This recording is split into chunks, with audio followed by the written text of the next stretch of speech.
Good morning all of you. इतने दिन हमने क्या पढ़े थे? इतने दिन हमने व्याकरण के अंदर चैप्टर पढ़े थे। क्या पढ़े थे? व्याकरण में चैप्टर पढ़े थे। और आज हम क्या पढ़ेंगे? आज हम अपनी बुक हरियाली में चैप्टर फर्स्ट पढ़ेंगे। क्या पढ़ेंगे? बुक हरियाली में चैप्टर फर्स्ट पढ़ेंगे, जिसका क्या नेम है? जिस चैप्टर का क्या नेम है? जिस चैप्टर का नेम है ऊँट चला। क्या नेम है? ऊँट चला। ये क्या है? ये एक कविता है। क्या है? ये एक कविता है। तो आज हम क्या पढ़ेंगे? आज हम ऊँट चला कविता पढ़ेंगे। क्या पढ़ेंगे? कविता पढ़ेंगे। इस कविता में कवि ने क्या बताया है? इस कविता में कवि ने ऊँट के बारे में बताया है। ऊँट के बारे में बताया है। ऊँट के रहन सहन और उसके खान पान के बारे में बताया है। क्या बताया है? ऊँट के रहन सहन और उसके खान पान के बारे में बताया है। तो आज हम क्या पढ़ेंगे? आज हम ऊँट चला कविता पढ़ेंगे। इसमें हमने ऊँट के बारे में जानेंगे। किसके बारे में जानेंगे? ऊँट के बारे में जानेंगे। तो कवि ने इस कविता में ऊँट के बारे में बताया है, उसके रहन सहन के बारे में बताया है, उसके खान पान के बारे में बताया है। ओके, तो आज हम ये कविता पढ़ते हैं। ऊँट चला भाई ऊँट चला, हिलता डुलता ऊँट चला। ऊँट चला भाई ऊँट चला, हिलता डुलता ऊँट चला। इतना ऊंचा ऊँट चला, ऊँट चला भाई ऊँट चला। इतना ऊंचा ऊँट चला भाई ऊँट चला। ऊँट चला भाई ऊँट चला, हिलता डुलता ऊँट चला। इतना ऊंचा ऊँट चला भाई ऊँट चला। ऊंची गर्दन ऊंची पीठ, ऊंची गर्दन ऊंची पीठ, पीठ उठाए ऊँट चला। ऊंची गर्दन ऊंची पीठ, पीठ उठाए ऊँट चला। तो इन पंक्तियों में कवि क्या बता रहा है? इन पंक्तियों में कवि बता रहा है कि ऊँट बहुत ऊंचा होता है। क्या बता रहा है कवि? कवि इस पंक्तियों में बता रहा है कि ऊँट बहुत ऊंचा होता है। क्या होता है? ऊँट बहुत ऊंचा होता है।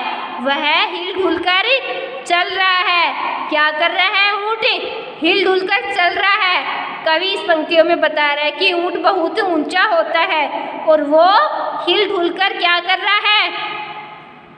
वो हिल डुल कर चल रहा है। हम देख सकते हैं इस कविता में ऊँट की गर्दन बहुत लंबी है। इस कविता में क्या है? ऊँट की गर्दन बहुत लंबी है। इस कविता में हमको दिख रहा है इस ड्राइंग के अंदर कि ऊँट की गर्दन बहुत लंबी है। उसकी पीठ भी बहुत ऊंची है। उसकी पीठ भी क्या है? बहुत ऊंची है। तो क्या दे रखा है कवि ने? ऊंची गर्दन ऊंची पीठ, पीठ उठाए ऊँट चला।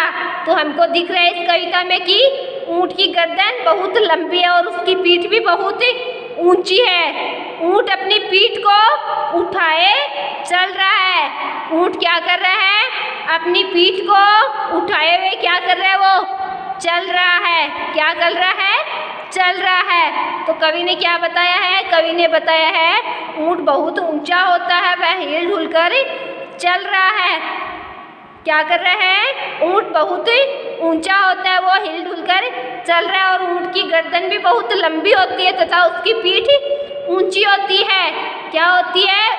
ऊँट की पीठ ऊंची होती है। और ऊँट क्या कर रहा है? अपनी पीठ को उठाए हुए चल रहा है। क्या कर रहा है? ऊँट अपनी पीठ को उठाए हुए वो चल रहा है। ओके, तो इस पंक्तियों में कवि ने ऊँट के बारे में बताया है, उसके चलने के बारे में बताया कि वो कैसे चलता है, उसकी गर्दन कैसी होती है, उसकी पीठ कैसी है, वो पीठ को कैसे उठाकर चलता है। इन पंक्तियों में कवि ने यही बताया है। ओके, नेक्स्ट पंक्ति क्या है? बालू है तो होने दो, बालू है तो होने दो, बोझ ऊँट को ढोने दो। बालू है तो होने दो, बोझ ऊँट को ढोने दो। नहीं फंसेगा बालू में भी ऊँट चला। नहीं फंसेगा बालू में भी ऊँट चला। इन पंक्तियों में कवि क्या बता रहे हैं? इन पंक्तियों में कवि क्या बता रहे हैं? इन पंक्तियों में कवि बता रहे हैं ऊँट बालू पर चल रहा है। ऊँट किस पे चल रहा है? ऊँट बालू पे चल रहा है, यानी ऊँट रेत पे चल रहा है। ऊँट किस पे चल रहा है? रेत पे चल रहा है। और उसके ऊपर बोझ ऊँट को ढोने दो। ऊँट क्या ढो रखा है? ऊँट ने बोझ ढो रखा है, उसके ऊपर बोझ टंगा हुआ है, यानी सामान टंगा हुआ है। ऊँट के ऊपर क्या टंगा हुआ है? सामान टंगा हुआ है।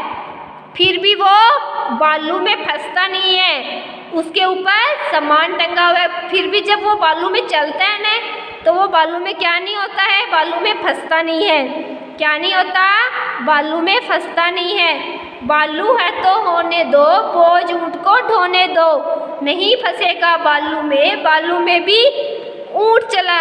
तो कवि इन पंक्तियों में क्या बता रहा है? कवि इन पंक्तियों में बता रहा है कि ऊँट बालू पर चल रहा है। ऊँट किस पे चल रहा है? ऊँट बालू पे चल रहा है, यानी ऊँट रेत पे चल रहा है। किस पे चल रहा है? ऊँट रेत पे चल रहा है। उसके ऊपर बोझ टंगा हुआ है, उसके ऊपर सामान टंगा हुआ है, यानी उसके ऊपर सामान से उसके ऊपर खूब सारा बोझ है, उसके ऊपर सामान है। फिर भी वो क्या नहीं होता है?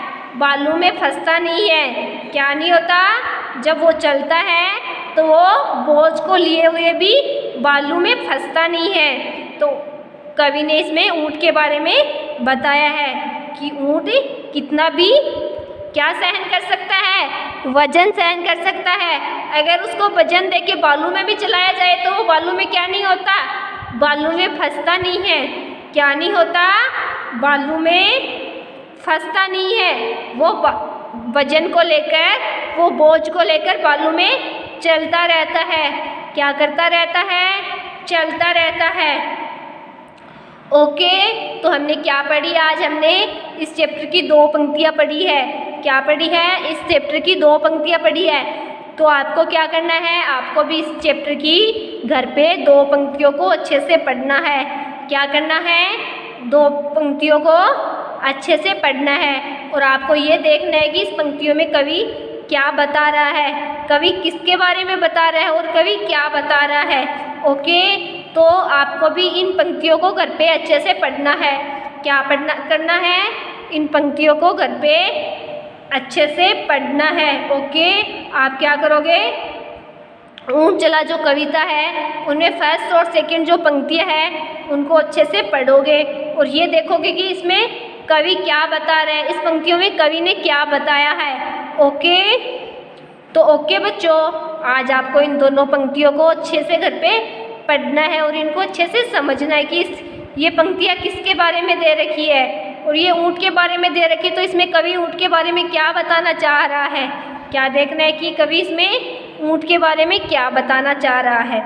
ओके, तो ओके बच्चों, आज आपको घर पे इन पंक्तियों को अच्छे से पढ़ना है और इसको अच्छे से समझना है।